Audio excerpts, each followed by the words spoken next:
예레미야처럼 중보기도로 축복의 통로가 되어요 라는 제목으로 말씀을 나누도록 할게요. 자, 부모님은요 자녀를 돌보고 양육할 책임이 있어요. 이런 의미에서 자녀를 잘 돌본다라는 것은 어떤 의미일까요? 삼시세끼 밥을 잘 먹여주고 비싼 옷을 입혀주고 아주 넓은 침대를 제공하는 것일까요? 물론 부모가 자녀를 잘 돌보기 위해서는 그런 것들이 필요하긴 해요. 하지만 충분하지가 않죠. 즉 이런 의식주뿐만 아니라 더 나아가서는 자녀가 올바르게 자라가도록 올바른 길로 나아가도록 칭찬으로 당근, 칭찬으로 때로는 채찍, 훈육으로 길 안내를 해주는 것 역시 자녀를 잘 돌본다라는 말의 의미인데요. 특별히 자녀가 잘못했을 때 부모는 어떻게 해야 할까요?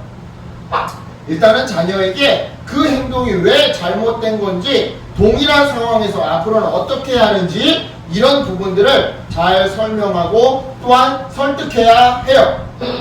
즉 처음부터 화를 내면 안 된다 이 말이죠. 하지만 그럼에도 그 자녀가 끝까지 말을 듣지 않고 잘못된 행동을 반복한다면 부모님은 어떻게 해야 할까요? 결국에는 징계를 주어야 해요. 뭐 외출 금지라든지 용돈 삭감이라든지 핸드폰 반납이라든지 뭐 그게 뭐든 좋아하는 것을 못하게 해서 자기의 잘못을 충분히 돌아보도록 해야 하죠.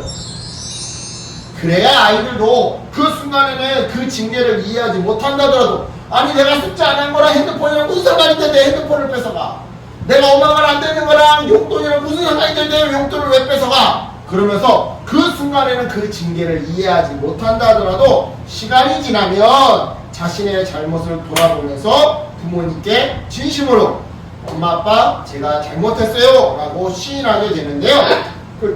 자, 그렇다면 이처럼 아이들이 잘못을 시인하는 순간 부모님은 어떻게 반응해야 할까요? 좋은 부모님이라면 자녀들이 이처럼 자신들의 잘못을 진심으로 반성하는 모습을 보면서 당연히 그 아이들을 용서해 주어야 해요.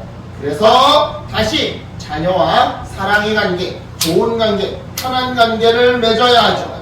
이런 원리에서 하나님도 우리에게 좋은 부모님이 되어주셔요. 즉 잘못을 했을 때는 징계하시지만 진심으로 회개하고 돌이킬 때면 마치 탕자를 받아준 아버지처럼 진심으로 돌이키며 돌아온다고 한다면 언제나 우리에게 은혜를 베풀어 주시더라 이 말이죠. 실제로 오늘 부분에서 예레미야는요 이처럼 좋은 부모님이 되어주시는 하나님께 자기가 속한 공동체, 그러니까 이스라엘 사람들의 그동안의 죄를 용서해달라고 그들을 대신해서 기도하는데요. 정말 그러니 우리 본문 속으로 한번 들어가 볼게요.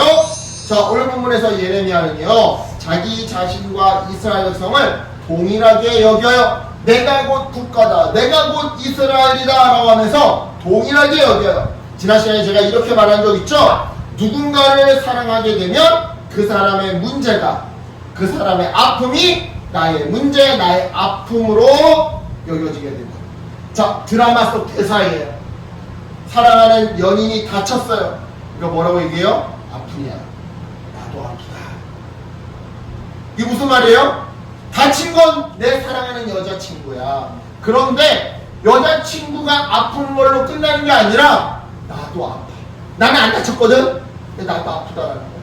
다시 한번 얘기하지만 사랑하면 그 사람의 문제와 그 사람의 아픔이 내 문제, 내 아픔으로 여겨져요. 마치 여러분이 아프면 들쳐업고 뛰어서 의사 선생님께 찾아가는 부모님처럼 자녀를 사랑하면, 그리고 나라를 사랑하면 나라의 문제와 나라의 아픔이 내 문제, 내 아픔으로 여겨진다 이 말이죠. 그러니까 예레미야는요 이스라엘 백성을 너무나도 사랑했던 거예요. 그래서 이스라엘의 문제를 자기의 문제로, 이스라엘이 회개해야 할 일을 자기가 회개해야 할 일로 받아들였던 거죠. 여러분 이런 거 있잖아. 동생이 잘못했어, 강렬이가 잘못했어, 뭐 서진이가 잘못했어. 그래서 어떻게 하는 거야? 누나가 또는 형이 대신 가서 무릎 꿇고 비는 거야. 용서해달라고. 지금 이러고 있는 거야. 예레미야는 죄가 없어. 회개하면 누가 해야 돼? 이스라엘 백성이 해야 돼. 근데 마치 자기가 회개해야 하는 것처럼 받아들이더라 이 말이야. 따라서 여러분 오늘 본문에서 나라고 하는 단어가 나오면 이건 아하 예레미야가 자기 자신을 말하는 거면서 동시에 이스라엘을 말하는 것이구나 하고 이해하면 되는 건데요. 먼저 예레미야는 오늘 본문에서 자기 자신이 그러니까 이스라엘이라고 하는 이 나라 전체가 깊은 구덩이에 빠진 것처럼 큰 고통을 겪고 있으니 하나님께 제발 좀 도와달라고 부르짖어 기도해요. 그러자 하나님은 57절에서 두려워하지 말라. 오늘 우리가 암송했던 구절이죠. 다음 주까지 암송해서 와야 할 구절이죠. 두려워하지 말라라고 답해 주시죠. 즉 예레미야의 기도에 응답하시사 머지않아 징계를 멈추시겠다라는 그런 의미셨던 건데요. 예레미야는 이 기세를 몰아 하나님께 자기 자신의 억울함과 또한 이스라엘의 억울함을 토로하면서 제발 좀 공의롭게 나와 이 나라를 대해달라고 호소해요. 즉 개인적인 면에서나 이 국가적인 면에서나 지금 우리가 받고 있는 이 고통은 우리가 잘못한 것 이상의 고통이니 한마디로 내가 5대 맞을 일을 했는데 50대 500대 맞고 있는 상황이니 하나님이 내려주신 징계 그 징계 이상의 고통을 준 이웃나라들 그러니까 나 5대만 하나님한테 맞으면 됐는데 455대를 누가 때리고 있는가? 이웃나라들. 이해하겠어요? 무슨 말인지 이해하겠어요? 나 하나님한테 잘못해서 5대만 맞으면 돼. 근데 지금 500대를 맞고 있어. 그러면 이 5대에서 원래 5대에서 나머지 455대는 지금 누가 때리고 있는 거야? 이웃나라들. 그 이웃나라들을 심판해달라고 호소했던 거죠. 이게 무슨 말이냐? 자, 예레미야서를 읽어보면 알겠지만요. 예레미야는요. 지금 이 애가를 부르기 전에 그러니까 남유다가 바벨론에 의해서 멸망당하기 전에 이스라엘 백성들 우리는 회개해야 합니다. 안 그러면 하나님이 바벨론을 통해 우리를 징계하실 겁니다. 라고 예언했더랬어요. 즉 하나님이 시키신 말씀을 토시 하나 안 틀리고 사람들에게 백성들에게 제대로 전달했던 거죠. 하지만 사람들은요 그런 예레미야를 모욕하고 또한 죽이려고 했는데요. 그러니 개인적인 차원에서 예레미야가 얼마나 억울했겠어요. 그죠? 또한 나라 차원에서 생각해 봅시다. 지난 시간에 설명했지만 이스라엘이 바벨론에 의해 심판받는 것은 하나님의 뜻이 맞았어요. 바벨론을 통해서 5대 맞는 거는 하나님이 정해놓은 거였어요. 하지만 바벨론의 공격으로 이미 너덜너덜해진 유다를 이웃나라들이 또 쳐들어와서 그들을 노예로 잡아가고 그나마 조금 남은 음식과 옷까지 다 훔쳐가고 있으니 이 또한 국가적인 차원에서 얼마나 억울했겠냐고요. 자 생각해보세요. 내가 엄마 아빠한테 잘못해서 용돈을 빼앗겼어. 그래서 500원밖에 안 남았어. 그런데 그런 나한테 형 누나가 와서 용돈 얼마 없지? 용돈 얼마 없지? 이거라도 좀 써.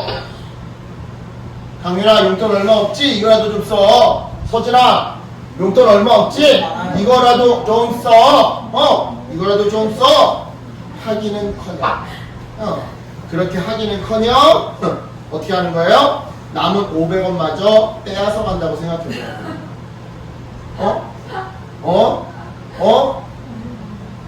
윤교수아 이거 얼마나 억울하겠어요. 강렬이가 얼마나 억울하겠어. 서진이가 얼마나 억울하겠어.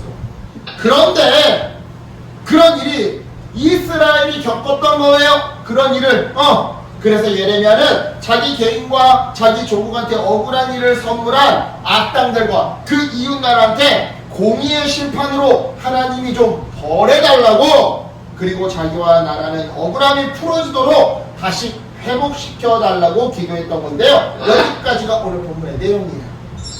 그래요 여러분 오늘 본문에서 예레미야는요 이스라엘 백성의 죄를 인정했어요. 동시에 하나님께 회개하고 그분의 은혜를 간구했죠. 이에 하나님은 이스라엘 백성이 직접 회개하지 않았지만 그들을 위해 대신 회개를 시도한 예레미야의 기도를 봐서라도 이스라엘 백성을 용서해 주겠다고 말씀하시는데요. 그러니까 이런 거야. 아까 얘기했지. 서진이가 300만 원짜리 자전거를 망가뜨렸어. 자전거 주인이 물어내, 변상해내. 나 니네 아버지한테 얘기할 거야. 그러는데 어진이가 어떻게 하는 거야? 그 자전거 주인한테 가가지고 무릎 꿇고 죄송합니다. 용서해주세요. 내 동생 좀 용서해주세요. 그리고 아빠한테 가서는 아빠 서진이한테 뭐라 하지 마세요. 사실 제가 망가뜨린 걸 이러고 있는 거야. 그래서 어떻게 하는 거야? 자전거 주인이 용서해 준 거야. 그리고 아빠가 용서해 준 거야. 오늘 본문 속 이처럼 대신 회개하며 대신 은혜를 구하는 예레미야의 모습은요, 모든 사람의 중보자로 오신 바로 이 예수 그리스도를 우리에게 보여줘요. 맞잖아요, 여러분. 예수님을 한번 생각해 보세요. 예수님은요, 죄가 없으신 분으로서 우리를 위해 십자가에서 죽으셨을 뿐만 아니라 우리를 위해 하나님께 중보기도해 주신 분이셔요. 바로 이 예수님의 중보기도 덕분에 우리가 하나님께 용서를 받고 하나님의 양자가 되어서 하나님 나라를 누리며 현재도 살고 있는 것이죠. 이런 의미에서 우리 히브리서 7장 25절을 새번역 성경과 쉬운 성경으로 한번 읽어보도록 할게요. 먼저 새번역 성경으로 시작! 따라서 그는 자기를 통하여 하나님께 나아오는 사람들을 완전하게 구원하실 수 있습니다. 그는 늘 살아계셔서 그들을 위하여 중재의 간구를 하십니다. 아멘. 우리를 위하여 늘 중재의 간구. 중재의 간구가 뭐야? 하나님이 법관, 판관이라고 예를 들어 본다면 우리와 하나님 사이에서 그 판관 사이에서 우리의 변호인이 되어주신다는 거예요. 자, 우리 같은 말씀을 이번에는 쉬운 성경으로 읽어볼게요. 시작! 그러므로 예수님은 자기를 통해 하나님께 나오는 자들을 완전히 구원하실 수 있습니다. 예수님은 항상 살아계셔서 하나님께 나오는 자들을 돕고 계시기 때문입니다. 아멘. 그래요. 우리를 위해 중재 간구로 늘 돕고 계시기 때문입니다. 그래요. 여러분, 우리는요, 예수님의 중보기도의 힘으로 구원을 받아 오늘 하루도 하나님의 자녀로 하나님 나라를 누리며 살아가고 있어요. 그리고 감사하게도 예수님은요, 다시 오실 때까지 우리를 위하여 이 중보기도를 계속 해주고 계시죠. 따라서 여러분, 우리는 이 은혜에 감사하며 동시에 우리 역시 예레미야처럼 그리고 예수님처럼 내 옆사람을 위해 기도해야 하는 건데요. 여러분, 주위를 둘러보면 우리가 기도해 줄 사람이 보일 거예요. 우리가 기도해 줘야 할 사람들이 보일 거예요. 회사 일로 힘든 아빠, 새벽부터 나가서 그죠? 밤늦게 들어오는 아빠, 새벽에 나이트 근무하는 엄마, 그죠? 그리고 집안일로 힘들어하고 정서적으로 육체적으로 탈진한 엄마, 아빠, 그지? 또 누가 있을까? 장애를 겪은 친구들, 그죠? 누구든 좋아요. 그 사람의 문제를 내 문제를 여기면서 기도할 때 하나님은 그 기도에 응답해 주시사 그 사람도 축복해 주시고 나도 축복해 주셔요. 이런 거야. 얘들아, 파이프에 자, 이제 물을 흘려보내서 내가 이 통을 씻을 거야. 설거지를 할 거야. 그래서 물을 세게 틀었어. 세게 틀어서 이 통을 설거지했어. 그러면 얘만 깨끗해지는 거야? 이 수도꼭지 빨리 깨끗해져. 왜? 수압이 계속 물을 밀어내면서 어떻게 되는 거예요? 그 관 벽에 붙어있던 때도 씻겨버리잖아. 내가 수도꼭지야. 강렬이가 수도꼭지야. 누구를 위해 기도해? 려일이 누나랑 선율이 누나를 위해 기도하는 거야. 서진이가 기도를 해. 누구를 위해 기도하는 거야? 형 어진이를 위해서 기도하는 거야. 하나님, 형을 도와주세요. 하나님, 우리 누나 둘을 도와주세요. 기도하잖아. 그러면 얘네만 도움을 받고 끝나는 게 아니라 기도하는 너희들도 깨끗해지고 너희들도 복을 받는다고. 그러니까 여러분, 이번 한 주도 예수님의 중보기도로 은혜 안에 살아가면서 나도 누군가를 위해 중보기도하는 축복의 통로, 축복의 수도꼭지 되시길 예수님의 이름으로 축복합니다. 아멘. 기도하겠습니다. 하나님 감사합니다.